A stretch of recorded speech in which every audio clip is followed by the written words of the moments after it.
I mentioned, outside the box.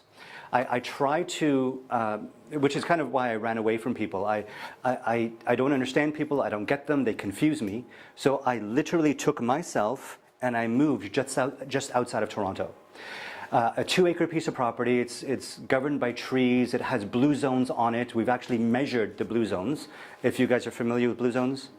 So there's areas in the world where people live over the age of 100, Campanella, northern Italy, Okinawa, Japan, Hunza River.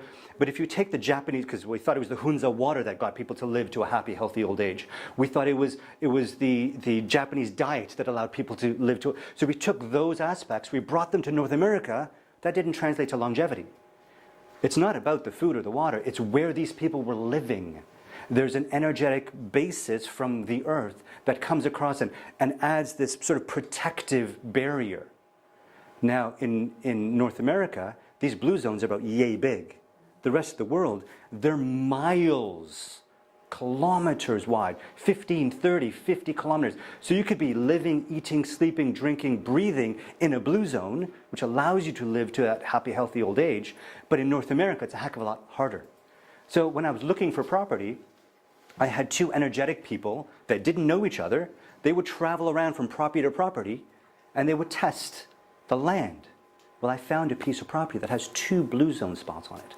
I hired a lot of what we've learned is from, yes, we can think of ancient Chinese medicine, we can think of homeopathy. A lot of it is actually Egyptian.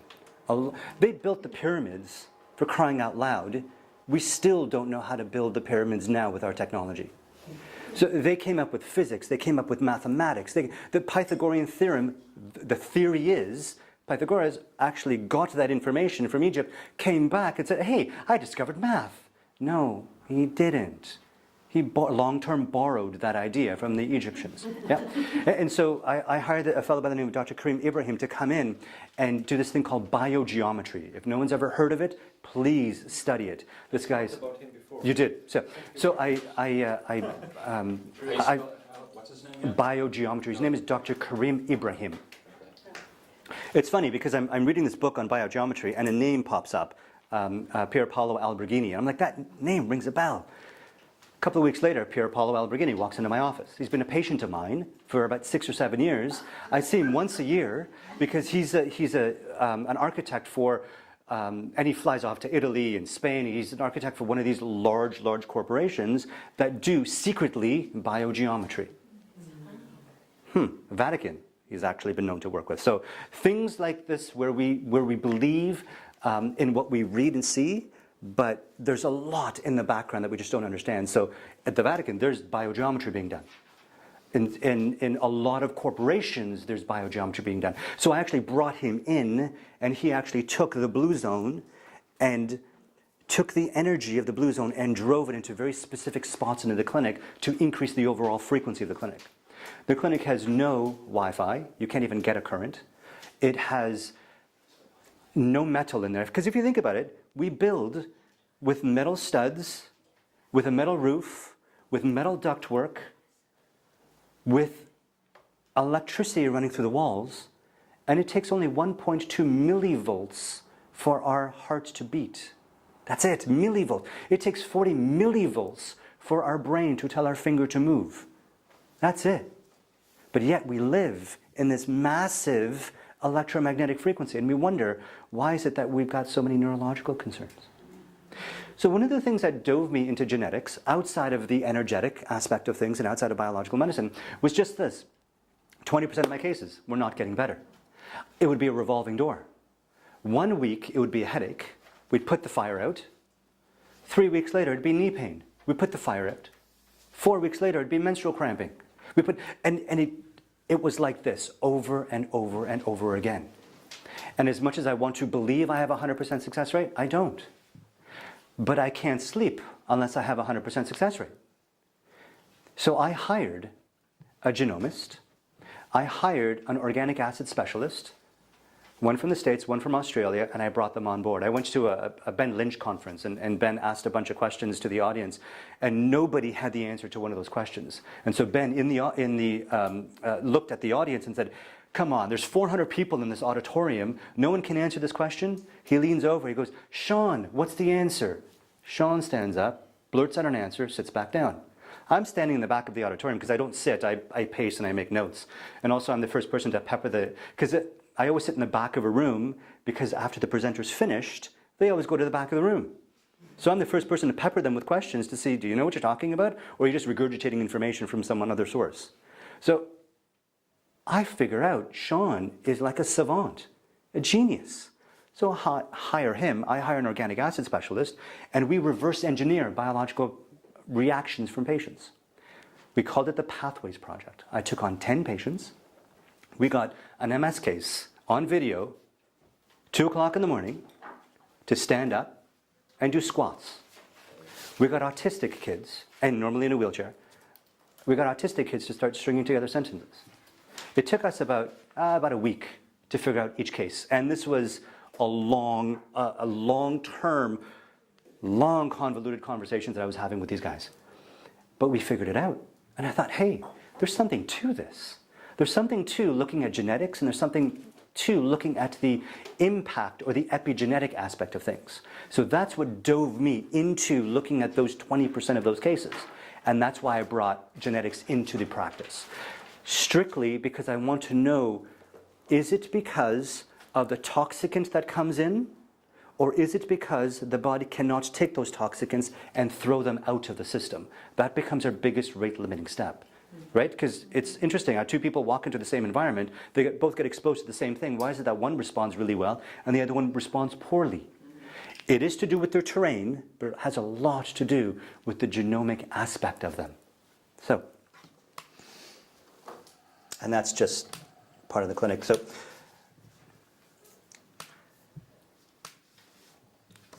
DNA. Dad has 23 chromosomes, mom has 23 chromosomes. Those two components come into place and they provide us our genes. Those genes play a small role with regards to the epigenetics of things. So things like spirituality, things like diet, things like exercise, things like supplements and vitamins or these medicaments.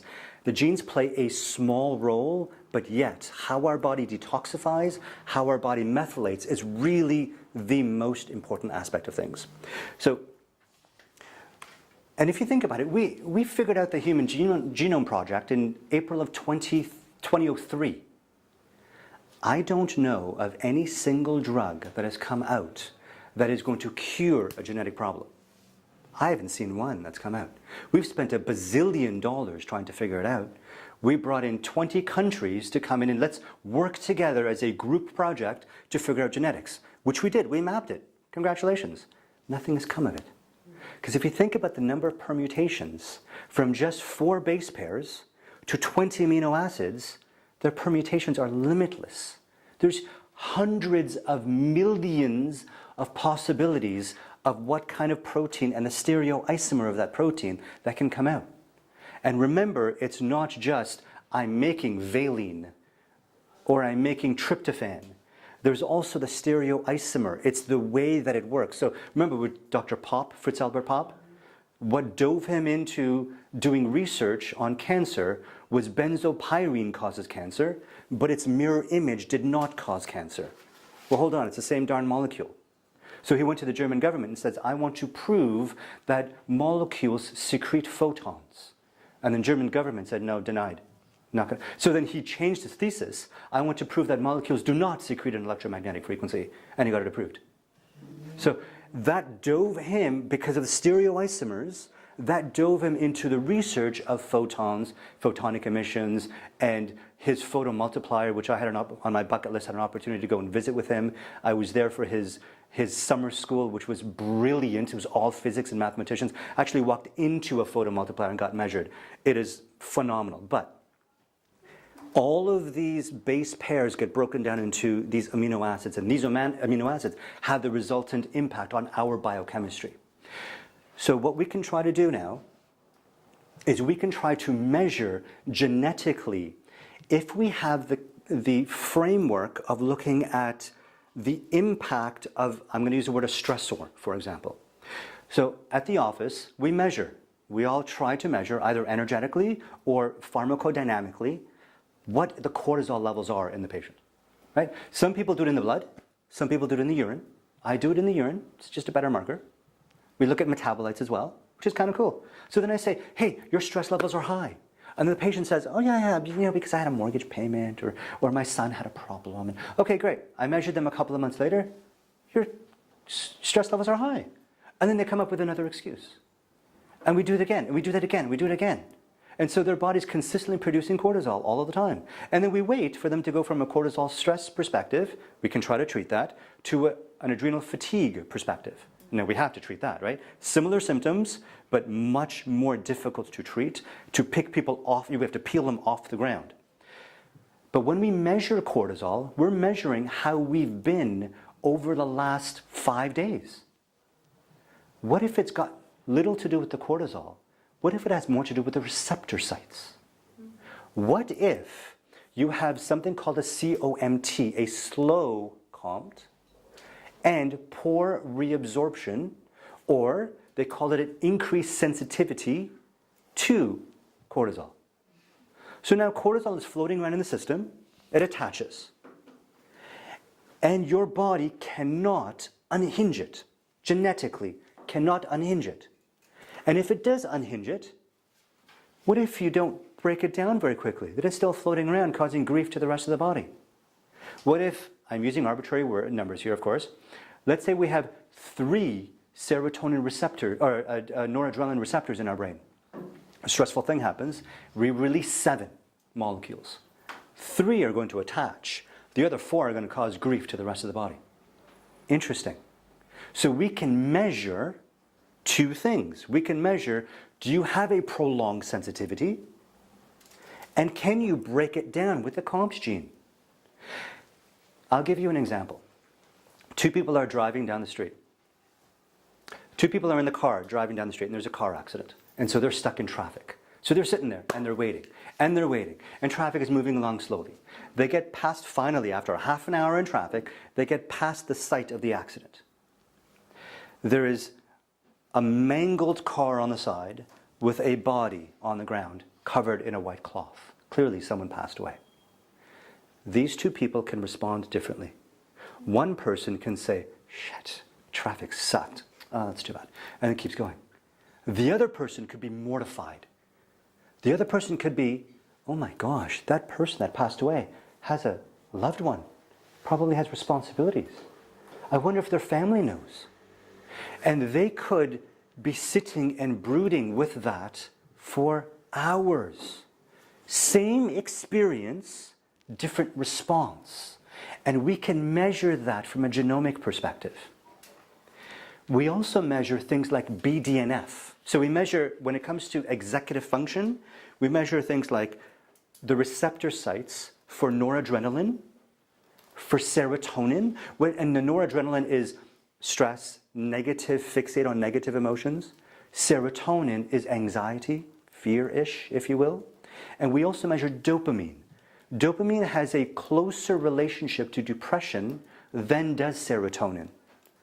Dopamine is also the drive, the get up and go. Some people that have low dopamine, these are the guys that jump off a cliff attached by a rubber band. Right? They're looking for, give me the next thing. Those are the dopamine people. But interestingly enough, when we combine genes together, we get a better understanding of how things work. As an example, if you have low serotonin and you have low BDNF, has everyone heard of BDNF, brain-derived neurotrophic factor? It's what our body produces to regenerate brain tissue. They typically use this for sports athletes, right? For concussions, for TBIs. If you were poor BDNF and you have a TBI, your recovery rate is going to be slower. But knowing that, we can actually put specific things into place to have patients respond better and protect the brain from any, number 1, trauma, but we can get the brain we can increase the neurotrophin factor knowing that the production is low. So we can be preemptive. But if you combine genes together and you look at, for example, low levels of serotonin or poor reabsorption of serotonin and low BDNF, there's a whole different type of an archetype of person. So I'm going to give you an example. Let's say I have low BDNF and low serotonin, and I'm working away on an email, and it's 11 o'clock at night, and that is my primary thing I need to get done before I go to bed. And my wife comes to me, she goes, come on, I'm so tired, I'm so tired. Honey, I can't, I'm sorry, I gotta do this, I gotta do this. At 11:30, she says, you know what, I give up on you, I'm going to bed. But don't forget, throw out the garbage, don't forget to start the dishwasher, and don't forget to, close the garage door when you throw out the garbage, right? Still working away, and now I have to do those things. Because serotonin is the seat of executive function. The reason why serotonin is so important is because we always know it as the relaxation neurotransmitter. It's the one that allows us to feel calm and cool and collected. And it's because it takes all of the things that we have to do and the things that are most important to least important, it creates a hierarchy for them. And it says, this thing that is less important doesn't have to be done right away. So we feel less stress because it allows all the things that we have to do that are on our mind and calms them down for us. When we have low serotonin, they're always in front of us. When we have low serotonin, low BDNF, we can't put a hierarchy of things that we have to get done. So the most important to the least important, normally I just want to do the most important. Least important, it's 11 o'clock at night. Screw it, I want to go to bed. But if I have low BDNF and low serotonin, throwing out the garbage and turning on the dishwasher is not as important as getting my email out. But now, with low serotonin, low BDNF, all three of them are the most important things to do. So I can't categorize them. I can't get through the most important, drop it down, and then I go to the next most important. There's no hierarchy for me anymore. So I have to do two things. I have to make notes of turning on the dishwasher, throwing out the garbage, and closing the garage door, or I have to do those things. Either make a note, keep going on my email, or I have to literally say, stop the email, go do those things, because it's primary in my mind, and I can't get my email done unless those things are finished. Does that make sense? Yeah. So we can categorize patients from a symptom perspective to say, okay, you're low dopamine and you're low serotonin, and we can put together a protocol for them, but we can now also test genetically whether or not this can be done. And this is not a SNP test. We're familiar with SNPs, right? So I'll go over that in just a second, but that's not a SNP test. It's what's called an Indel test. It's a different type of a test.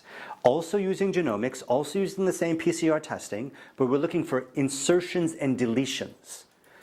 The noradrenaline, the serotonin, and the dopamine are how we measure insertions and deletions. We also measure something called CNVs, copy number variants. And I'll talk about that in a couple of minutes. I'm going to give you guys a personal example of why I decided to go into genetics for myself. So I do a little bit of work in Miami. So I did a DEXA scan on myself. And that looks at percentage body fat, percentage muscle, and it looks like intracellular, extracellular. And I just didn't like my percentage body fat.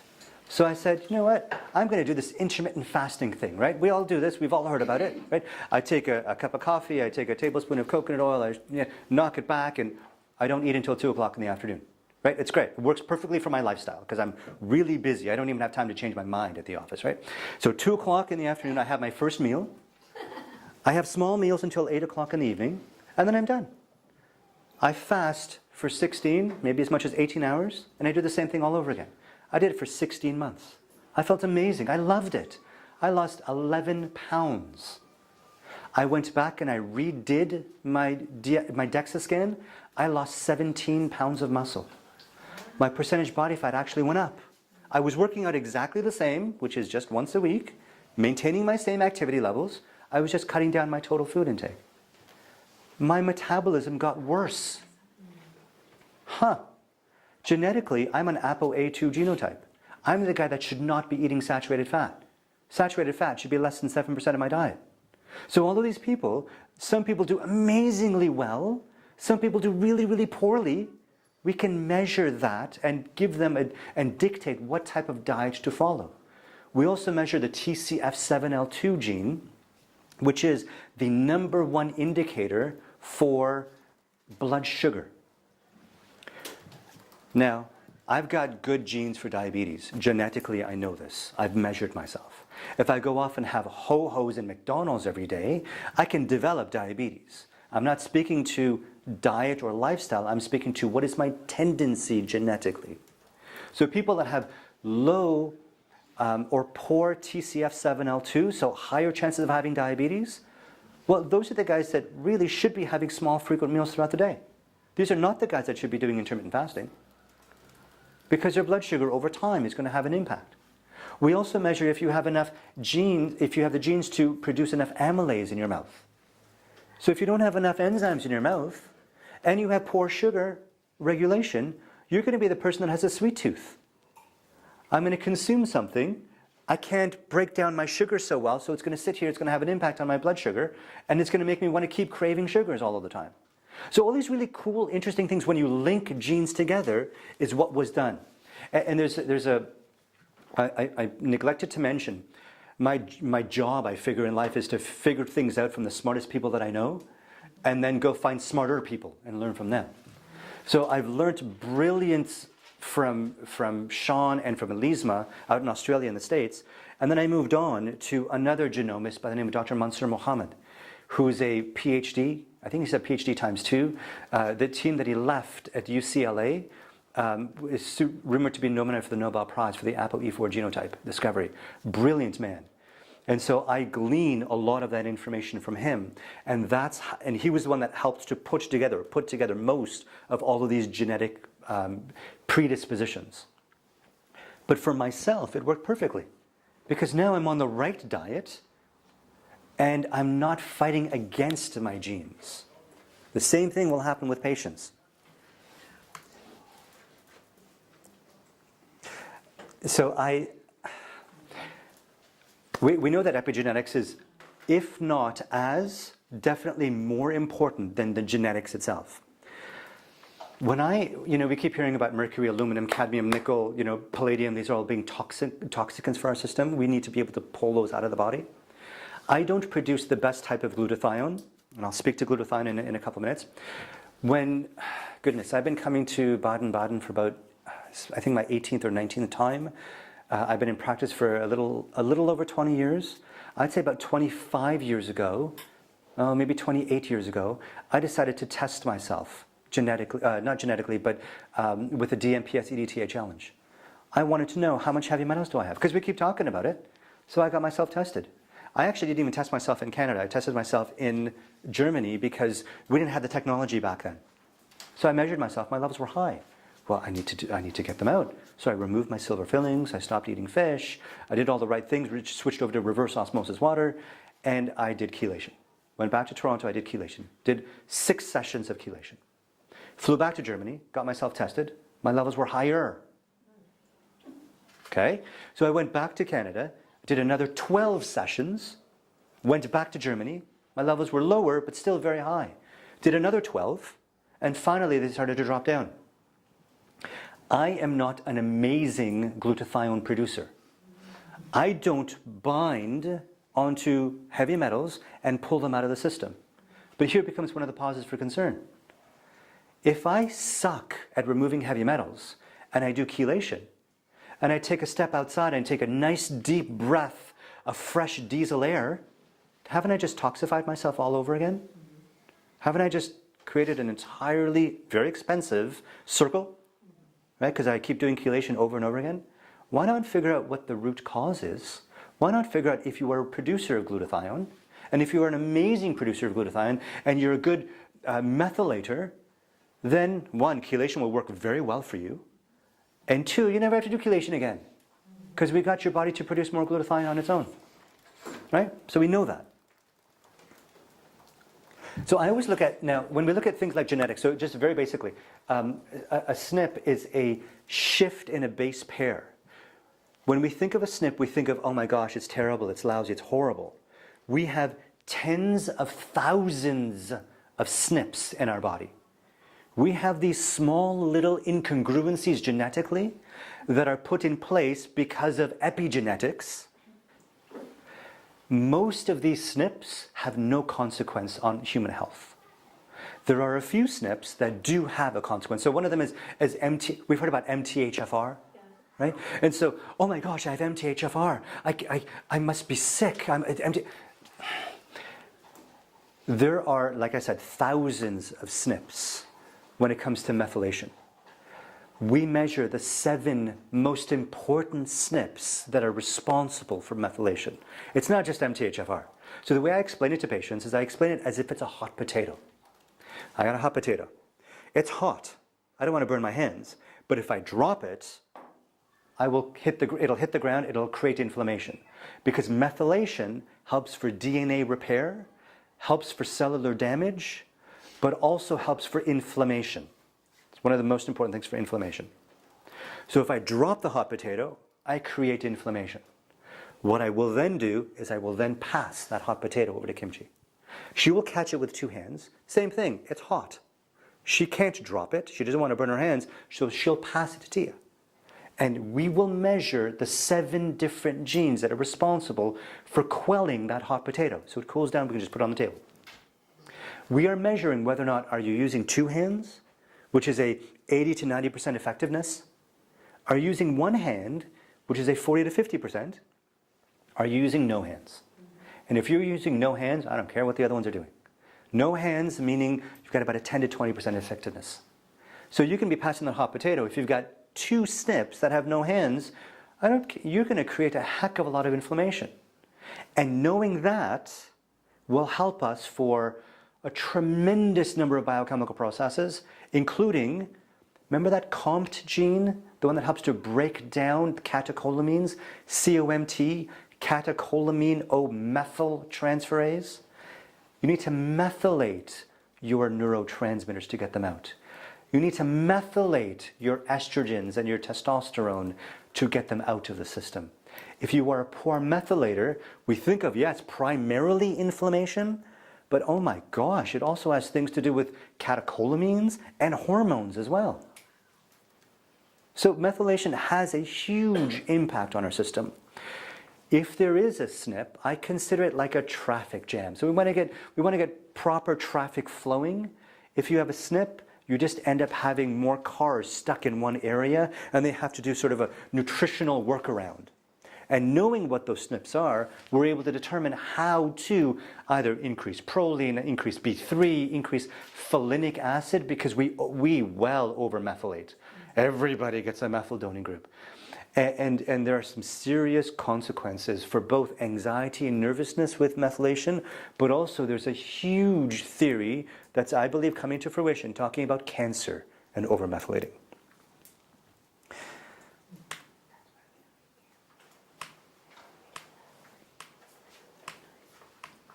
Okay, so let's talk about hormones for a second.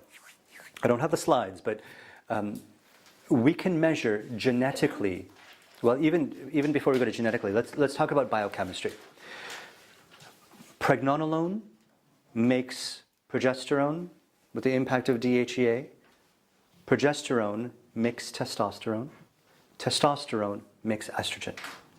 Estrogen, and so most of the estrogen that we get comes from testosterone. Estrogen gets broken down into the really good, the bad, and the really ugly types of estrogen. The 2, the 16, and the 4-hydroxyestrogen.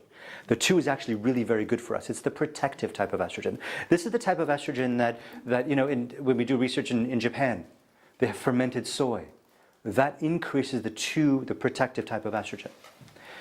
However, when you have soy over here in North America, it's not fermented and it can actually propagate cancer cells. That's the 2, the protective. That's the one we want to have a lot of. The 16 is determined to be negative type of estrogen.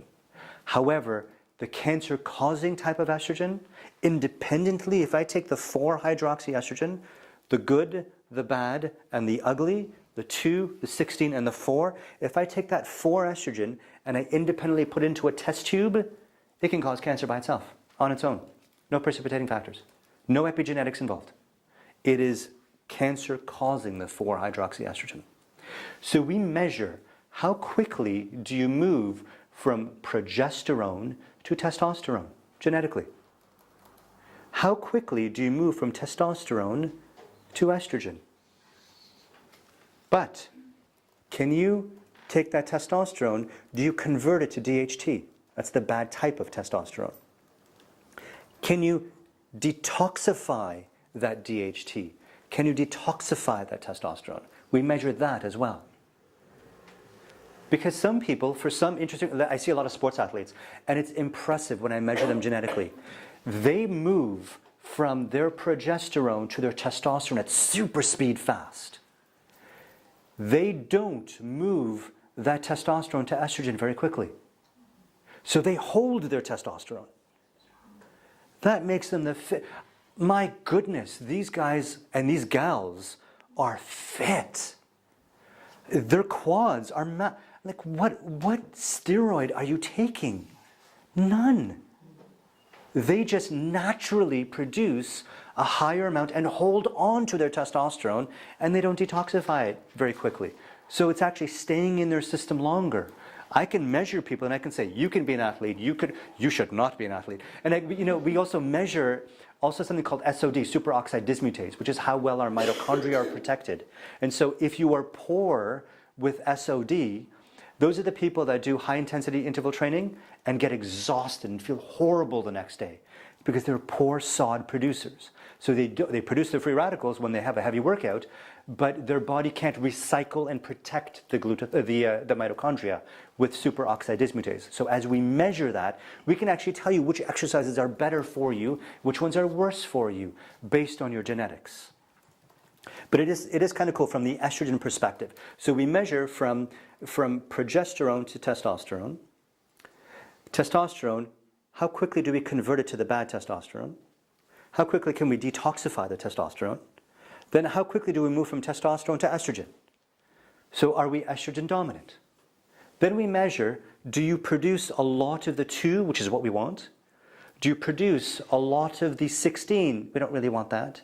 Do you produce a lot of the 4, which we really don't want? Are you estrogen toxic?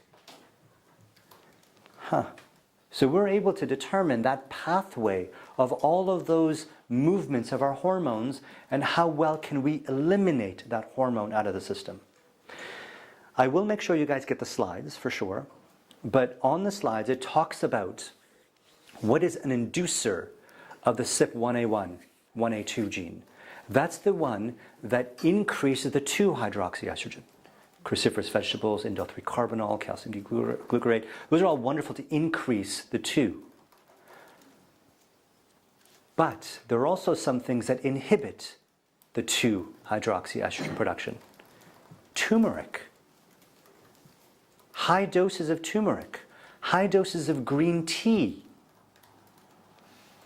They slow down the production of the healthy 2-hydroxyestrogen. So if I have a pain patient that I want to have more 4-hydroxyestrogen, I have to think a couple of times before I decide on giving them high doses of turmeric or curcumin. Green tea, also the same. Low doses help to protect. There are also certain nutrients that increase the 4-hydroxy production. That's going to be on your slides. But it's important to know that these buckets of supplements or these buckets of nutrients, what impact are they going to have on our overall genetics? We want to be doing a really good service, but we also want to make sure we're not setting them up for something in the future.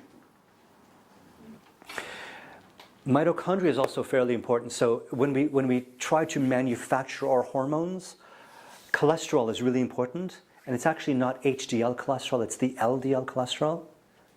LDL cholesterol is what makes all of our hormones.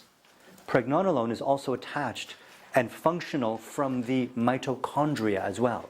So you need LDL, you need awesome mitochondria, and you need pregnenolone. All of those help to cascade the movements of hormones that we have. So these HMG-CoA reductase inhibitors, these things that help to reduce the amount of cholesterol in our system, not only will it affect our brain, of course, but it will have an impact, because most of our brain is made up of cholesterol, we need it, but it will also help to impact negatively the amount of hormones that get produced. In this pathway, we can move along one side and produce, so we've got the pregnenolone, DHEA, progesterone, and then that helps to move to the testosterone and the estrogen. Or it can move this way and produce cortisol and aldosterone. So this is a perfect example of how cortisol and stress levels have an impact on hormones. Because if there's an excessive amount of stress, unrelated to the noradrenaline receptor site that we were talking about, so we can measure if you hold on to the stress longer or if you can break it down, that neurotransmitter. But if there's an excessive amount of stress for a long period of time, your body's going to say, I need to make more cholesterol. I need to get more cholesterol to produce more cortisol. I need to do this. So your cholesterol will slowly increase in the body. Normally, naturally, it's supposed to, because your body needs the precursor to make more cortisol. And you end up making this more. When you make this more, your blood pressure goes up, right, because of aldosterone? And your cortisol levels go up. But you know what else happens? You don't produce this. So your tendency for producing your hormones, your estrogen, your testosterone, starts to decrease. It starts to move this way because you're doing this thing called a pregnenolone or a cortisol steal because of the amount of stress that's happening in your system. Very simple, epigenetics having an impact on the amount of production of our hormones.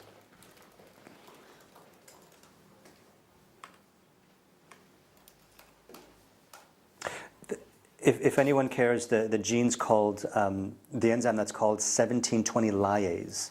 That's the one that causes an increase in the amount of cortisol and not enough of the estrogen and the progesterone. And we know that it's not just stress that causes this to happen. Inflammation causes this to happen. And obesity or weight causes that to happen. So they've actually measured young boys that are obese, measured their testosterone levels compared to young boys that are lean.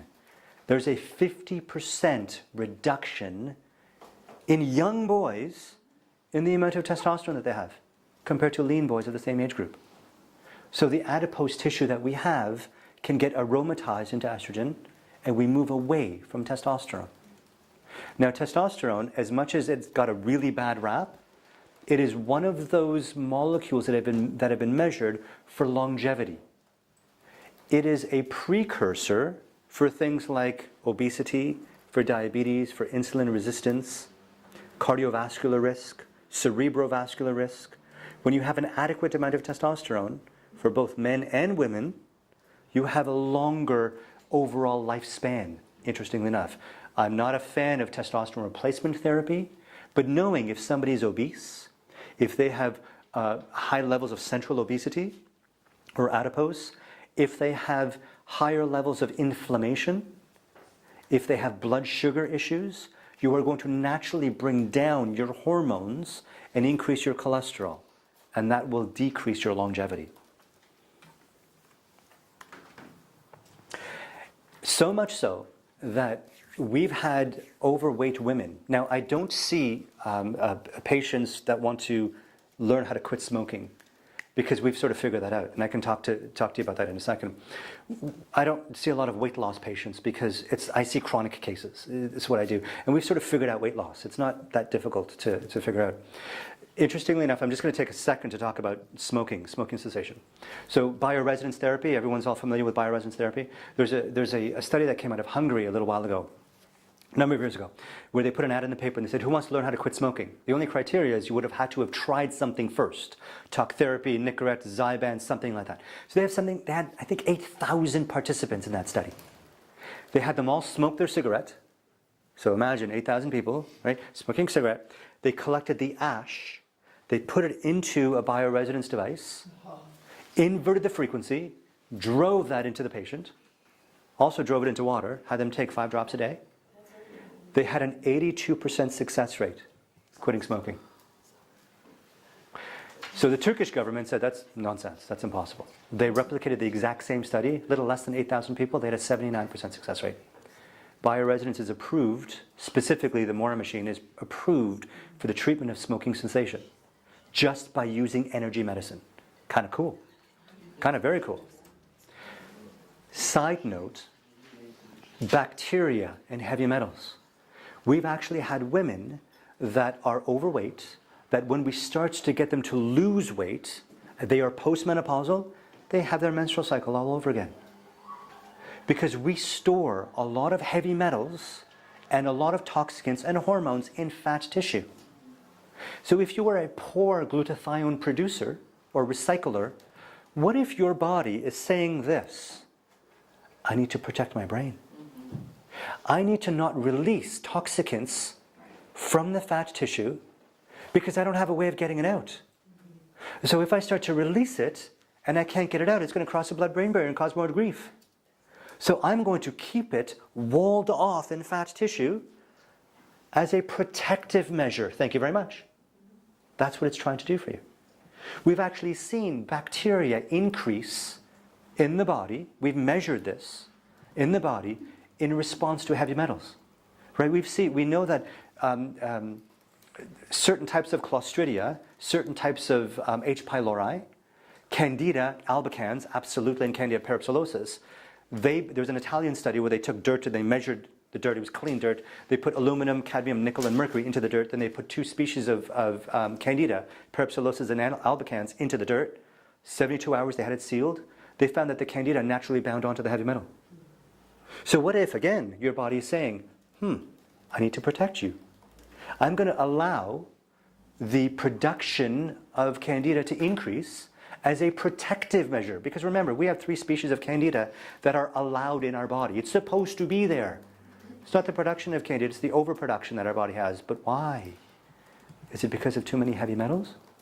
Is it because you have too many heavy metals and you don't have enough glutathione that your body's recycling and methylating to pull it out? Because there's only so much chelation or energetic chelation that we can do. Remember, with chelation, it's an active substance. I take my fist, I punch a pillow, I remove my fist. Chelation, or any type of oral functional medicine approach to remove heavy metals, there's still an energetic imprint left in the pillow. The body's going to respond exactly the same way to this as it does this, right? We know that. We've measured that. We know that this is still heavy metal. We know that this is heavy metal. We can measure this. We can't really measure this so well. Okay, so we double our knowledge in science every 5 years. We know that at some point we will be able to measure that, but right now we can't. So we're just ahead of the game.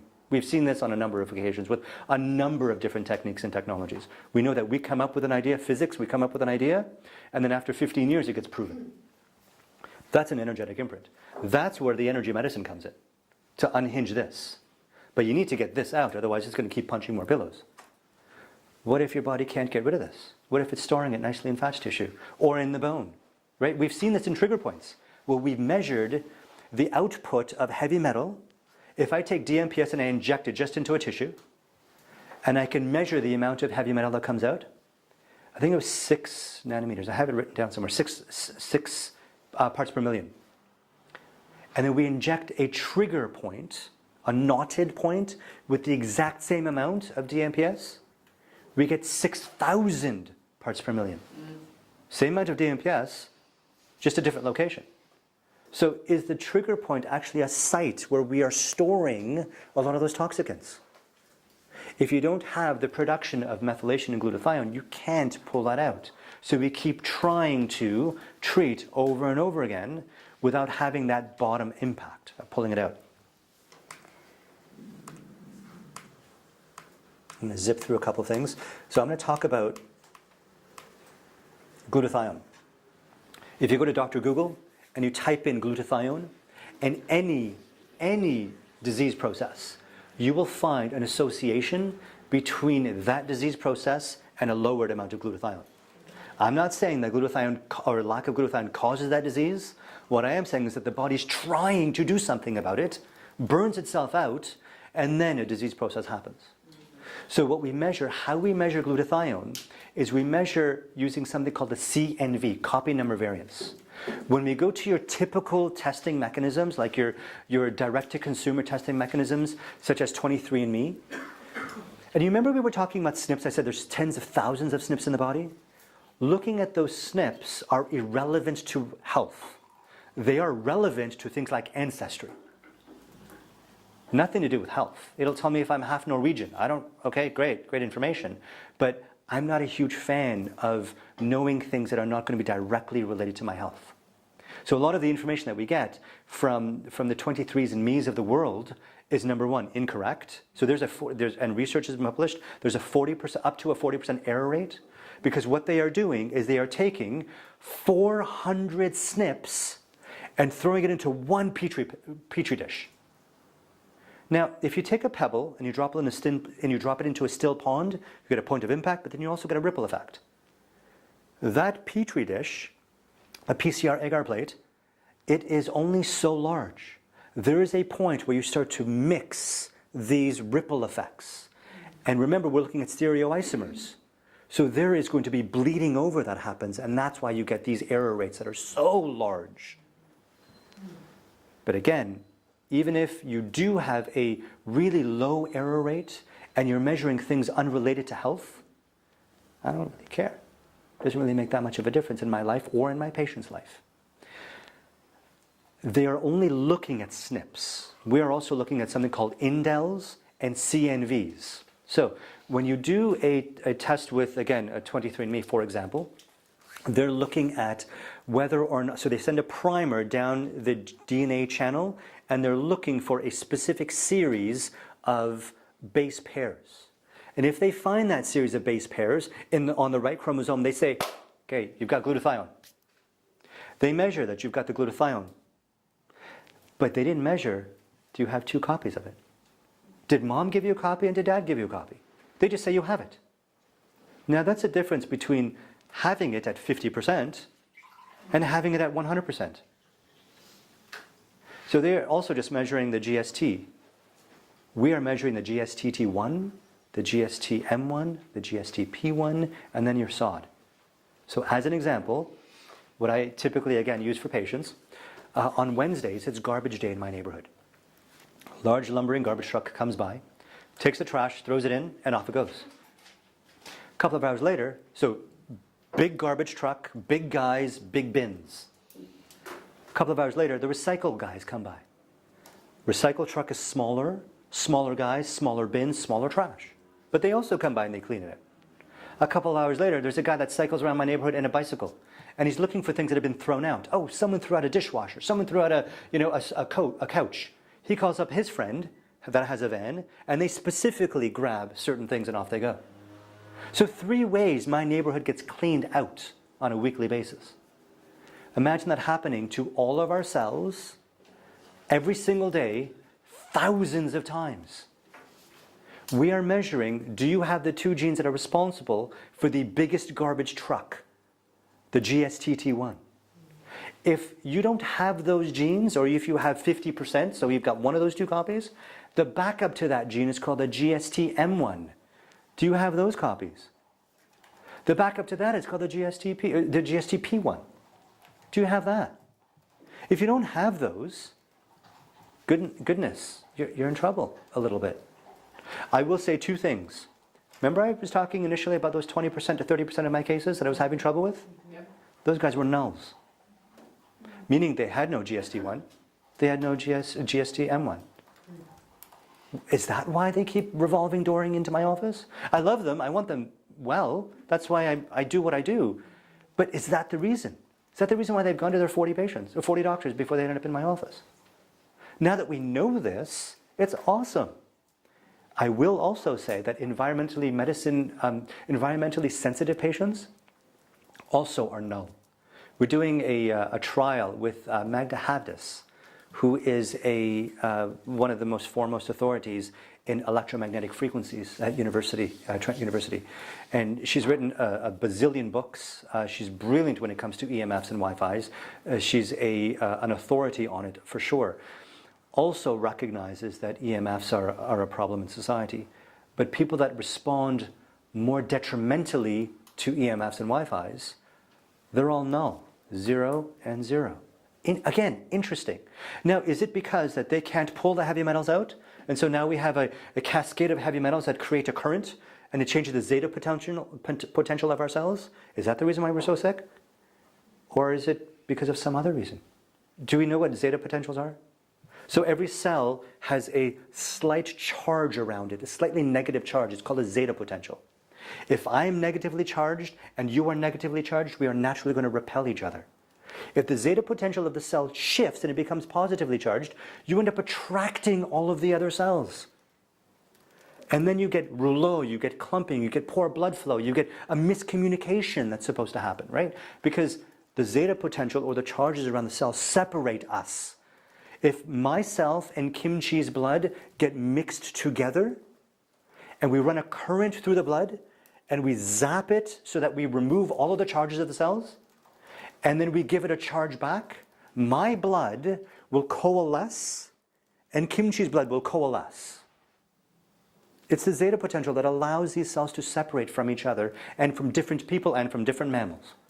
Interesting. So as the charge is shifted, because we can't pull the heavy metals out, thereby changing the charges of the cells, thereby miscommunicating with our cells. So it's kind of interesting knowing all of this information. I'm past my time, so I'm going to finish with one final aspect.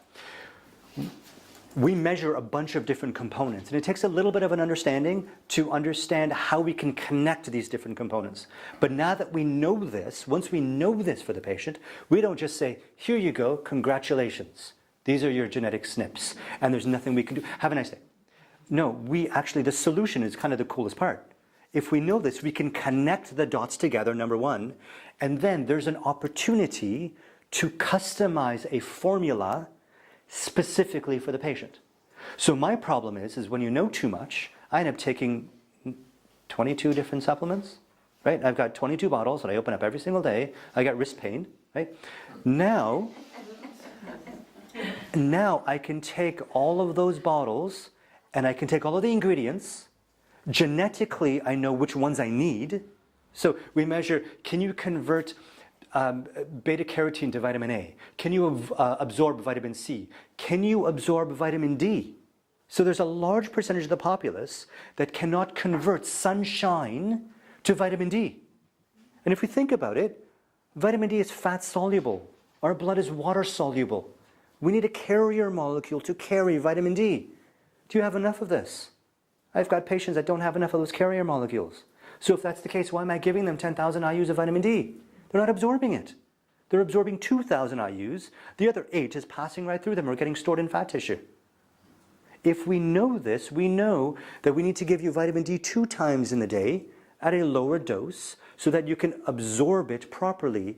Some people don't take any vitamin D during summer months because I get it from my sunshine. How do we know that? Do we really know? Are you converting the sunshine to vitamin D? So we measure, again, nutritionals. We measure endothelial inflammation.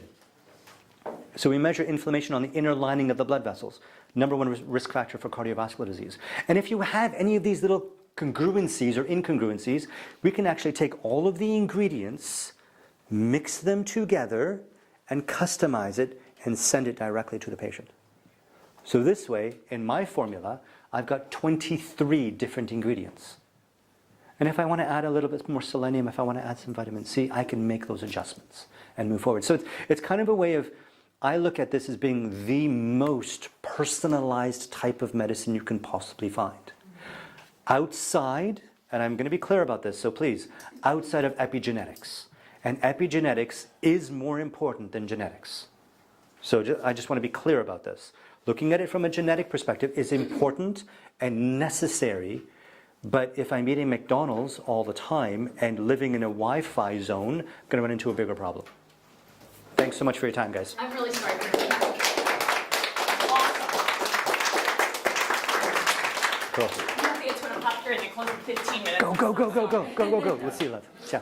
It was awesome. Cool. Any questions? Yes, please. What's the test that you're using to look at all of these markers together? It's a company called the DNA Company. There's actually 3 companies out there that you can connect with. Yeah, it's called the DNA Company. It's DNA company. Yeah. But you said there's What are those companies? It's called the DNA Company. Where are you based out of? Funnily enough, out of Canada. Okay. Yeah, out of Mississauga. any idea if they're legal in New York? So in New York, it's actually illegal for the doctor to recommend. I've got a lot of docs out in New York. It's actually illegal for the doctor to recommend doing a genetic test. However, which is somewhat similar in Ontario, for myself in Ontario. However, if it is brought on by the patient, if the conversation is brought on by the patient, you can still recommend a specific type of a test. And if they come in with the results, you have absolute full authority to interpret it and provide a mechanism for treatment. Totally. Okay, Yeah. that's fine. Yeah, Okay, thank you. of course. And then who interprets the DNA? Do you, so a doctor has to order the DNA? Actually, you could be so long as you're a regulated healthcare provider, Right. you could order the kit. The learning curve on how to interpret the kits, kind of cool. We can give you sort of details on each individual SNP or CNV and Indel, but putting it together, the way I learned is I essentially connected with Dr. Mansour and I went through cases with him. It was the best learning experience that I could possibly have. I also had a bit of a background with a couple of other people, but I'm happy to sit down and go over patients with you, even in front of the patients. I Skype that in. And we can have a fulsome discussion. This way you can learn, the patient can learn, and I can provide sort of tidbits of information. Yeah. Cool. Thanks, guys. Great. Appreciate it.